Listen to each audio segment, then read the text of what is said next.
সুন্দর না? চুরি? তোমার ভাইটা যাই হোক কিউট আছে বুঝছো। আগে ভাবতাম একটা বদ, আমার জন্য নিয়ে আসছে। তুমি কি এসব আসলে পড়বা? হ্যাঁ পরবো না কেন, শাড়ি তো পরতে ভালো লাগে আমার। তো পড়লে আমাকে বলতে, তোমাকে নিয়ে আমি শপিং এ যেতাম।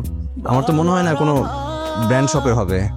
ফাহাদ, বিয়ের পরে একটা সুতাও দাও নাই তুমি আমাকে। ছেলেটা ওর প্রথম ইনকাম দিয়ে সবার জন্য গিফট নিয়ে আসছে, সাথে আমার জন্য নিয়ে আসছে। এটা তোমার ভ্যালু করা উচিত। বাই দ্য ওয়ে, তোমার জন্য গিফট আছে এখন। তুমি আমার দুনিয়া, তুমি আমার সব, তোমাকে নিয়ে আমার হাজার গৌরব। ভাই বর্ধন রক্তের বাঁধন, বাবার